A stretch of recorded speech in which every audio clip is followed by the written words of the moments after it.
We should probably get another pot going, right? Tell me about some of the birds that you've seen so far out here.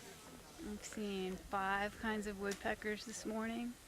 White-headed woodpecker, hairy woodpecker, pileated woodpecker, northern flicker, and a red-breasted sapsucker. All hanging out around camp at Wrangell Gap this morning. Awesome. It's pretty sweet. Yeah, it's bird mania up here. And that's where you get the Cascadian volcanic stuff going on over here. That's still happening today. But part of this process, when it was diving under, bits and pieces of it were broken off and shoved up onto the continent. And through if you could imagine, like, this was a conveyor belt process that was going on for, tens of millions of years.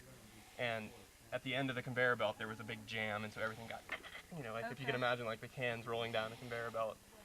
And then at the end of it, something broke in the system.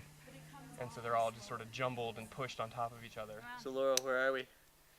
We are at the base of Red Mountain, starting our final hike on day 9. We're having our packs ferried for us today, which is amazing, so we're all feeling very light after a week and plus on the trail with heavy packs. And this place, Red Mountain, is a super special spot, really unique and unusual. Looking forward to walking around it. And we're going to be joining up with a bunch of friends for a big kind of potluck gathering this evening at Grouse Gap. Whoop, whoop. Yeah, day 9. Beers. Many.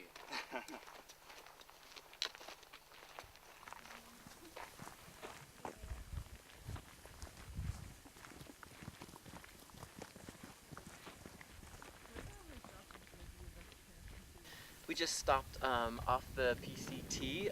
We're on the slopes of Big Red Mountain, looking into a fantastic view of the Little Applegate watershed, almost all of which the part we can see is included in the proposed monument. And the central part, the beautiful grassland slopes and watershed we can see right there, is called the Decubatiti Roadless Area. And it's BLM and not Forest Service, so it's not inventoried. And so it has no formal levels of protection. But even though we've been walking through the high elevation ridge tops for the last 8 days of the proposed monument, there's many areas like this section in the Little Applegate that are actually low elevation and full of more oak woodlands and mixed conifer forests and shrublands and very different diverse habitat types than we've been walking through, but central to the connectivity and ecological health of the whole greater area. And you can also see just over the lip of the watershed, you can see the city of Medford in the distance, and just shows how close a lot of these areas we're trying to protect are to accessible points of urban areas and roads. And then in the foreground, Stu is going to talk about what else we could see. Yeah, we're looking down on the remnants of the quartz fire, which burned in 2001.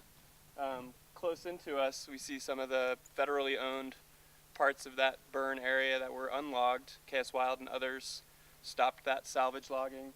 But unfortunately, behind it, you see some heavily roaded and logged areas of some private inholdings that were heavily post-fire logged.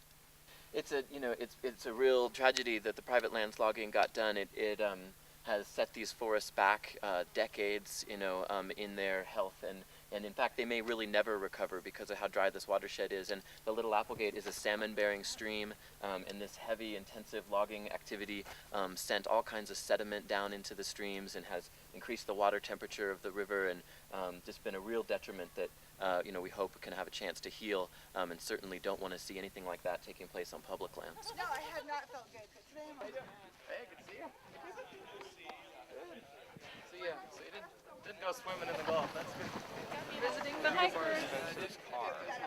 And then you all just be back down shortly? But yeah, we've got a long way ahead to make this dream a reality, but it's picking up steam, and I think people are paying attention, and we hear that there's media picking it up, and people are looking at the YouTube videos, and that's exciting. And then that's the whole point. We're trying to raise the profile, and I think we did it. And now we've got our friends meeting us here, and another celebration to wrap it up. This is extremely important, and it's progressive, and we want to turn this into something that people come to Ashland to see and learn about, and maybe even learn about how you promote something like a national monument. All right, 1, 2, 3. Long live the Siskiyou Crest! Yes! Yeah! Are we done now? Yeah, go back and drink Crest. Was that intelligible? Young girl,